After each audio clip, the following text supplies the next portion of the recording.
ಈಗಾಗಲೇ ನಮ್ಮ ನಾಯಕರು ಡಾಕ್ಟರ್ ಅಶ್ವಥ್ ನಾರಾಯಣ ಅವರು, ಅಶೋಕ್ ಅವರು, ಬಹುತೇಕ ನಮ್ಮ ನಾಯಕರುಗಳು ಈಗಾಗಲೇ ಅದರ ಬಗ್ಗೆ ತಿಳಿಸಿದ್ದಾರೆ.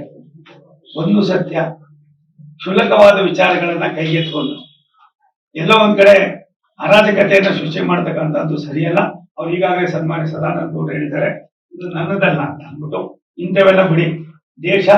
ದೇಶಕ್ಕೆ ಅಭಿವೃದ್ಧಿ ಅಂತ ಸಂಕೇತವಾಗಿ ಏನಿವತ್ತು SIR ಮಾಡ್ತಾ ಇದ್ದೀವಿ, ಇದಕ್ಕೆ ಇನ್ಯಾವುದೋ ಕಲಿಸಿ ಮಾಡಿ ಏನು ಹಾಕೋದು ಬೇಡ. ಒಂದು ಸತ್ಯ, ದೇಶಕ್ಕೆ ಇತಿಹಾಸ ಇದೆ. ಈ ದೇಶ ನಡೆದು ಬಂದ ದಾರಿ ಮುಂದಿನ ಯುವ ಜನಾಂಗಕ್ಕೆ ದಾರಿಯನ್ನು ತೋರಿಸ್ತಕ್ಕಂಥದ್ದಕ್ಕೆ SIR ಇದೆಯಲ್ಲ, ಇದೊಂದನ್ನ ನಿಮ್ಮ ಮಾಧ್ಯಮದವರು ಕಾಯ ವಾಚ ನೀವೇನಾದ್ರು ಸ್ವಲ್ಪ ಶಕ್ತಿ ಕೊಟ್ರೆ ಇನ್ನೂ ಸುಭದ್ರವಾದ ಸರ್ಕಾರವನ್ನು ನಡೆಸ್ತಕ್ಕಂಥದ್ದಕ್ಕೆ, ಭಾರತೀಯರ ಸಾರ್ವಭೌಮತೆಗೆ ಹೆಚ್ಚು ಹಿಡಿತಕ್ಕಂಥದ್ದಕ್ಕೆ ಒಳ್ಳೇದಾಯ್ತದೆ. ನಾನು ನಿನ್ನೆ ಮುಖ್ಯಮಂತ್ರಿಗಳ ಸ್ವತಃ ಕುಂತ್ಕೊಂಡಿದ್ರಿಂದ ನನಗೆ ತುಂಬಾ ಅದ್ರ ಬಗ್ಗೆ ಗೌರವ ಜಾಸ್ತಿ ಆಯ್ತು.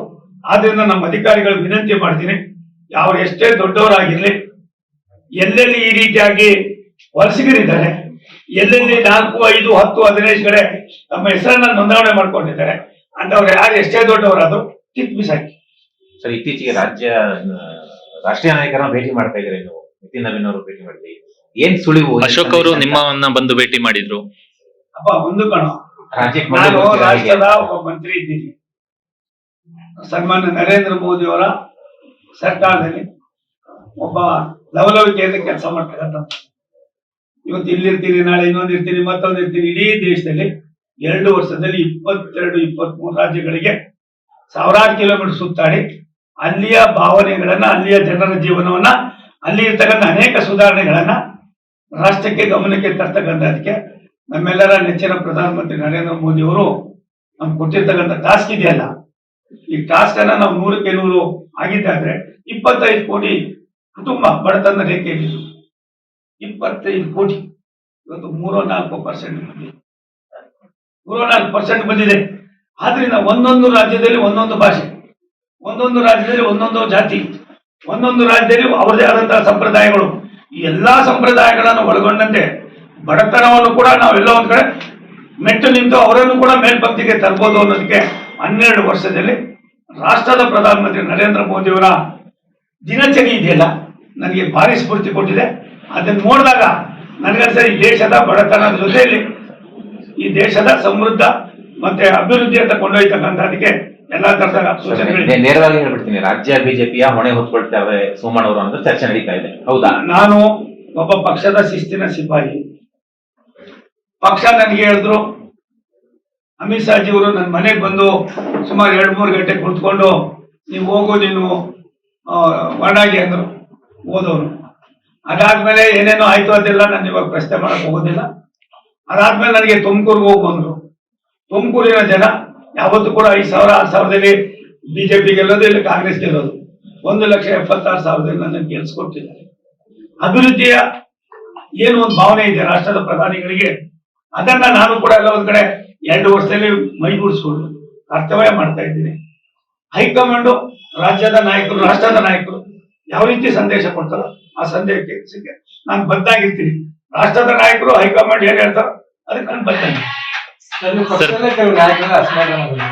ಅಸಮಾಧಾನ ಇಲ್ಲದಿರೋದಿಲ್ಲಿ DK ಶಿವಕುಮಾರ್ ಜೊತೆ ಅಸಮಾಧಾನ ಇಲ್ಲ.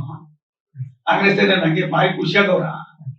ನಾವು ನಮ್ಮಲ್ಲಿ ಹೈಕಮಾಂಡ್ ಅನ್ನೋದಕ್ಕಿಂತ ಹೆಚ್ಚಾಗಿ ಅಭಿವೃದ್ಧಿಯ ಪರವಾದ ಚಿಂತನೆಗಳನ್ನ, ಈ ರಾಷ್ಟ್ರವನ್ನ ಮುನ್ನಡೆಸ್ತಕ್ಕಂಥದ್ದಕ್ಕೆ ಯಾವ ರೀತಿ ಹೋಗ್ಬೇಕು ಅನ್ನೋದನ್ನ, ಈ ರಾಷ್ಟ್ರವನ್ನ ಇನ್ನು 10 ವರ್ಷಕ್ಕೆ ವಿಕಸಿತ ಭಾರತ 2047ಕ್ಕೆ ಈ ದೇಶ ಎಲ್ಲಾ ಆಂಗಲ್ನಲ್ಲೂ ಯಾವ ರೀತಿ ಇರಬೇಕು ಅನ್ನೋದಕ್ಕೆ ಯಾರಾದರೂ ರಾಷ್ಟ್ರದ ಬಗ್ಗೆ ಚಿಂತನೆ ಮಾಡಿ 12 ವರ್ಷದಲ್ಲಿ 50 ವರ್ಷದ ಸಾಧನೆಯನ್ನು ಮಾಡಿರ್ತಕ್ಕಂಥವ್ರು ಒಬ್ಬರೇ ಒಬ್ರು ರಾಷ್ಟ್ರದ ಪ್ರಧಾನಮಂತ್ರಿ ನರೇಂದ್ರ ಮೋದಿ ಅವರು. ಅವ್ರ ಕೈ ಕೆಳಗಡೆ ಕೆಲಸ ಮಾಡ್ತಾ ಇದ್ದೀನಿ, ಹೆಮ್ಮೆ ಇದೆ. ನನ್ಗೆ ಯಾವ ಕೆಲಸ ಕೊಡ್ತಾರೆ ಅನ್ನೋದಕ್ಕಿಂತ ಹೆಚ್ಚಾಗಿ ಹೈಕಮಾಂಡು ಮತ್ತೆ ವರಿಷ್ಠರು ಏನ್ ಹೇಳ್ತಾರೋ ಅದನ್ನ ಮಾಡ್ತೀವಿ. ಯಾಕಂದ್ರೆ ಸರ್, ಬಸವನಗೌಡ ಪಾತ್ರ ನಮ್ದು ಈಶ್ವರಪ್ಪ ಅವರು, ಈಗ ಯಶವಂತಪುರ ಶಾಸಕರು ಮತ್ತು ಸದಾನಂದ ಗೌಡರ ನಡುವೆ ಒಂದು ಸಹಜವಾಗಿ ಪ್ರಕ್ರಿಯೆಗಳು ಆಗ್ಬಾರ್ದಾಗಿತ್ತು, ಆಗಿದೆ, ಅದು ಸರಿಪಡಿಸೋ ಕಾಲನು ಬರ್ತದೆ. ಸರ್, GBA ಇಂದ ಬೆಂಗಳೂರಿನಲ್ಲಿ ಬೀದಿ ಬದಿ ವ್ಯಾಪಾರವನ್ನು ತೆರವು ಮಾಡುವಂತ ಪ್ರಕ್ರಿಯೆ ಇವತ್ತಿಂದ ಆರಂಭ ಆಗಿದೆ. ಬೆಂಗಳೂರಿನ ಹಲವು ಕಡೆಯಿಂದ ತೆರವು ಮಾಡಿದ್ದಾರೆ. ಸಹೋದರ ಕೃಷ್ಣ ಬೈರೇಗೌಡರು ಕೆಲವರಿಗೆ ಅನಾನುಕೂಲ ಆಗಿರ್ಬೋದು, ಆದ್ರೆ ರಾಷ್ಟ್ರದ ಪ್ರಧಾನಮಂತ್ರಿಗಳು ಬೀದಿ ವ್ಯಾಪಾರಿಗೋಸ್ಕರನೇ 70 ಲಕ್ಷ ಕುಟುಂಬಗಳಿಗೆ ಸಾವಿರಾರು ಕೋಟಿ ರೂಪಾಯಿಗಳ ನೆರವನ್ನು ಕೊಟ್ಟಿದ್ದಾರೆ. ಅದನ್ನು ಯಾವ ರೀತಿ ನಡೆಸ್ಕೊಂಡು ಹೋಗ್ಬೇಕು, ಏನ್ ಮಾಡಬೇಕು, ಆಯಾ ರಾಜ್ಯಗಳಲ್ಲಿ ಇರ್ತಕ್ಕಂಥ ರಾಜ್ಯ ಸರ್ಕಾರಗಳು ಅವ್ರಿಗೆ ಎಲ್ಲಿ ವ್ಯಾಪಾರ ಮಾಡಬೇಕು, ಮತ್ತೊಂದು ಮಾಡಬೇಕು ಅನ್ನೋದನ್ನ ಅವ್ರು ಮಾಡಬೇಕು. ಮತ್ತೆ ಅವರು ಕೂಡ ಜನಸಂದಣಿ ಇರ್ತಕ್ಕಂಥ ಪ್ರದೇಶಗಳಲ್ಲಿ ಯಾವ ರೀತಿ ನಡ್ಕೋಬೇಕು ಅನ್ನೋದು ಅವರು ಕೂಡ ಚಿಂತನೆ ಮಾಡಬೇಕು. ಆದ್ರೆ ನನಗನ್ನಿಸ್ತದೆ ಕೃಷ್ಣ ಬೈರೇಗೌಡರು ಬುದ್ಧಿವಂತರಿದ್ದಾರೆ. ಇಂಥವೆಲ್ಲವನ್ನು ನೋಡಿ ಸಾಮಾನ್ಯ ಬಡವರಿಗೂ ಕೂಡ ಅನಾನುಕೂಲ ಆಗದಾಗೆ, ಅವ್ರಿಗೂ ಹೊಟ್ಟೆ ಮೇಲೆ ಹೊಡಿದಾಗೆ, ಎಲ್ಲೆಲ್ಲಿ ಏನೇನು ಮಾಡಿದ್ರೆ ಆಗ್ತದೆ ಅನ್ನೋದನ್ನ ಅರ್ಥ ಮಾಡಿಕೊಂಡು ರಾಷ್ಟ್ರದ ಪ್ರಧಾನಮಂತ್ರಿಗಳೇ ಅವ್ರ ಬಗ್ಗೆ ಇಷ್ಟೊಂದು ಗೌರವ ಇಟ್ಕೊಂಡು ಅವರನ್ನು ಕೂಡ ಬದುಕಬೇಕು, ಬಾಳ್ಬೇಕು, ಅವ್ರ ಕುಟುಂಬವು ಕೂಡ ಮೇಲ್ಪಂಕ್ತಿಗೆ ಬರಬೇಕು ಅಂದಾಗ ನಿಮ್ಮ ಕರ್ತವ್ಯವನ್ನು ಕೂಡ ತಾವು ಮಾಡುವಾಗ ಸಾಮಾನ್ಯ ಜನರಿಗೆ, ಟ್ರಾಫಿಕ್ಗೆ ಮತ್ತೆ ಜನನಿಬಿಡ ಪ್ರದೇಶಗಳಲ್ಲಿ ಅದನ್ನು ಯಾವ ರೀತಿ ತಾತ್ವಿಕ ಹಂತಕ್ಕೆ ತರಬೇಕು ತರತಕ್ಕಂಥ ಕೆಲಸವನ್ನ ಆಯಾ ಸರ್ಕಾರಗಳು ಮಾಡ್ಬೇಕು.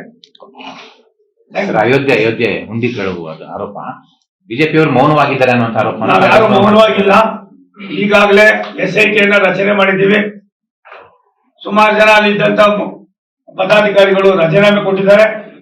ಕೇವಲ ರಾಮ ಮಂದಿರ ಅನ್ನೋದಕ್ಕಿಂತ ಹೆಚ್ಚಾಗಿ ಕೇರಳದಲ್ಲಿರ್ತಕ್ಕಂಥ ಏನ್ ದೇವಸ್ಥಾನ ಅದು ನಮ್ದು ಅನಂತ ಪದ್ಮನಾಭ, ಬೇರೆ ಬೇರೆ ರಾಷ್ಟ್ರಗಳಲ್ಲಿ ಇರ್ತಕ್ಕಂಥದ್ದು, ಇಂಥದ್ದೆಲ್ಲ ಒಂದ್ ಕಡೆ ಕೈ ಘಟನೆಗಳು ಆಡಳಿತ ಮಂಡಳಿಯ ವೈಫಲ್ಯತೆಯಿಂದನೋ ಮತ್ತೊಂದ್ರಿಂದನೋ ಏನಾಗಿದೆಯೋ ನಮ್ಗೆ ಗೊತ್ತಿಲ್ಲ. SIT ಅಲ್ಲಿಯ ರಾಜ್ಯದ ಮುಖ್ಯಮಂತ್ರಿಗಳು ಯೋಗಿ ಆದಿತ್ಯನಾಥ್ ಅವರು ತಕ್ಷಣವೇ ಮಾಡಿ ಸುಮಾರು ಜನರನ್ನ ವಶಕ್ಕೆ ಪಡ್ಕೊಂಡಿದ್ದಾರೆ. ಕೆಲವರನ್ನ ಈಗಾಗಲೇ ಎನ್ಕ್ವೈರಿ ನಡೀತಾ ಇದೆ. ಪಾರದರ್ಶಕತೆಯನ್ನು ಕಾಪಾಡುವಾಗ ಭಕ್ತರಿಗೂ ಭಗವಂತನಿಗೂ ಇರ್ತಕ್ಕಂಥ ಒಂದು ಬಾಂಧವ್ಯದ ಸೇತುವೆಗೆ ಎಲ್ಲ ಒಂದ್ ಕಡೆ ಇವ್ರು ಮಾಡಿರ್ತಕ್ಕಂಥ ಪಾಪಕ್ಕೆ ಪ್ರಾಯಶಃ ಶಿಕ್ಷೆ ಕೊಡೋದ್ರ ಜೊತೆಯಲ್ಲಿ ಅವ್ರ ಮುಂದಿನ ದಿನಗಳಲ್ಲಿ ಇಂಥವೆಲ್ಲ ಮಾಡೋದ್ರಿಂದ ಏನಾಗಿದೆ ಅನ್ನೋಂತ ನಾವು ದಿನದ ಇತಿಹಾಸಗಳಲ್ಲಿ ಬರೆದವರಾಗಿದ್ದೇವೆ. ಇದಾಗಬಾರ್ದಾಗಿತ್ತು.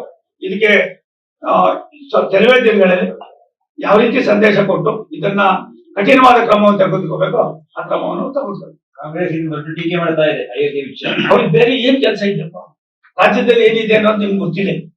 ಅವ್ರು ಟೀಕೆ ಮಾಡೋದ್ ಬಿಟ್ರೆ ಇನ್ನೇನಿಲ್ಲ. ನರೇಂದ್ರ ಮೋದಿ ಅವ್ರಿಗೆ ಒಂದಿನ ಅವ್ರ ಹೆಸರು ಹೇಳಿದ್ರೆ ಅವ್ರು ಊಟ ಮಾಡಿ ಜೀರ್ಣ ಆಗೋದಿಲ್ಲ. ಅಂತ ಸಂದರ್ಭ ಅವ್ರು ಅರ್ಥ ಮಾಡ್ಕೊಂಡಿರುವಾಗ ಅವ್ರ ತಲೆಗೆ ಬರ್ಬೇಕು. ಅದನ್ನ ಅವ್ರು ಮಾಡ್ತಾ ಇಲ್ಲ. ಅದು ಮಾಡದೆ ಹೋದ್ರೆ ತಪ್ಪಿತಸ್ಥರು ಅನ್ನೋದಕ್ಕಿಂತ ಹೆಚ್ಚಾಗಿ ಇದು ಆಗ್ಬಾರ್ದು. ಒಂದು ನಾನು ನಿಮ್ ಮೂಲಕ ವಿನಂತಿ ಮಾಡ್ತೀನಿ, ಕೆಲಸ ಮಾಡೋದಕ್ಕೆ ಸಾವಿರಾರಿವೆ, ನಿಮ್ಮ ಅನುಭವ ಇದೆ. ಅನುಭವವನ್ನ ಸಾಮಾನ್ಯರಿಗೆ, ದೇಶಕ್ಕೆ, ರಾಜ್ಯಕ್ಕೆ, ಒಡಂಬಡಿಕೆಗೆ ನೀವು ವಿನಿಯೋಗ ಮಾಡಿದ್ದೆ ಆದ್ರೆ ಕೇವಲ 2 ವರ್ಷದಲ್ಲಿ ನಾನು ಇದೇನು 45 ವರ್ಷ ನಾನು ಕಳೆದೆ, ಈ 2 ವರ್ಷದ ಅನುಭವ 45 ವರ್ಷ ನನಗೆ ಬಂದಿರಲಿಲ್ಲ. ಇದಕ್ಕೆ ಕಾರಣ ನಾಯಕತ್ವ, ರಾಷ್ಟ್ರದ ನಾಯಕತ್ವ, ಪ್ರಧಾನಮಂತ್ರಿ ನರೇಂದ್ರ ಮೋದಿ ಅವರ ನಾಯಕತ್ವದಲ್ಲಿ ಯಾವ ರೀತಿ ವ್ಯವಸ್ಥಿತವಾಗಿ ನಡ್ಕೊಂಡು ಹೋಗ್ತಾ ಇದೆ ಅಭಿವೃದ್ಧಿ ಅನ್ನೋದನ್ನ ಅರ್ಥ ಮಾಡ್ಕೊಂಡಿದ್ದೀವಿ. ನಾನು ಕೂಡ ವಿನಂತಿ ಮಾಡ್ತೀನಿ, ದಯವಿಟ್ಟು ನೀವು ಅದ್ರ ಬಗ್ಗೆ ಗಮನ ಹರಿಸಿ. ಬಾಕಿ ಕ್ಷುಲ್ಲಕವಾದ ವಿಚಾರಗಳನ್ನ ಕೈಗೆತ್ಕೊಂಡು ಎಲ್ಲ ಒಂದ್ ಕಡೆ ದಿನ ಬೆಳಗಾದ್ರೆ ಕೆಸರಲ್ಲಿ ಕಲ್ಲನ್ನು ಹುಡುಕ್ತಕ್ಕಂಥ, ಮೊಸರಲ್ಲಿ ಕಲ್ಲನ್ನು ಹುಡುಕ್ತಕ್ಕಂಥದಕ್ಕೆ ಬಿಡಿ. ಇದನ್ನ ಬಿಟ್ಟು ಮೇನ್ ಸ್ಟ್ರೀಮ್ ಬಂದು ರಾಜ್ಯದ ಅಭಿವೃದ್ಧಿ ಅಂತ ಗಮನ ಹರಿಸಿ. ಸರ್, ಅಖಿಲೇಶ್ ಯಾದವ್ ಅವರು ಕರ್ನಾಟಕದ ಜೊತೆ ನಂಟಿದೆ ಅಂತಾರೆ, ಅಯೋಧ್ಯೆ ದರ್ಶನ ಹೋಗಿದೆ. ಒಂದ್ ನಿಮಿಷ, ಅಖಿಲೇಶ್ ಯಾದವ್ ಓದಿದ್ದು ಮೈಸೂರಿನಲ್ಲಿ, ಅವ್ರು ಇಂಜಿನಿಯರಿಂಗ್ ಆಗಿದ್ದಿಲ್ಲ.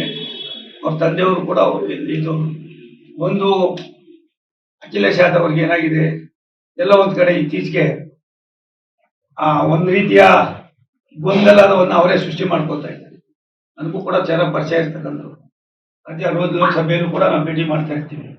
ಆದ್ರಿಂದ ಅನಾವಶ್ಯಕವಾಗಿ ಆಗಿದೆ, ರಾಮ ಮಂದಿರದಲ್ಲಿ ಆಗಿದೆ, ಅದಕ್ಕೆ SIT ಮಾಡಿದ್ದಾರೆ, ತಕ್ಷಣವೇ ಮಾಡಿದ್ದಾರೆ. ಎಲ್ಲಾ ತರದ ಕ್ರಮಗಳು ಆಗ್ತಾ ಇದೆ.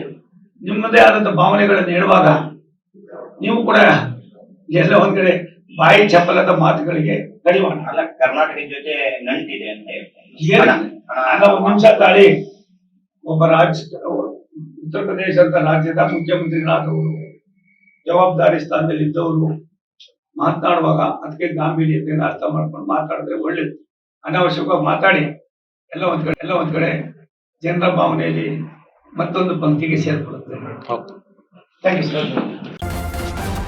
ನ್ಯೂಸ್ ಫಸ್ಟ್, ನಿರ್ಭೀತಿಯಿಂದ ನಿಮ್ಮ ಪರವಾಗಿ.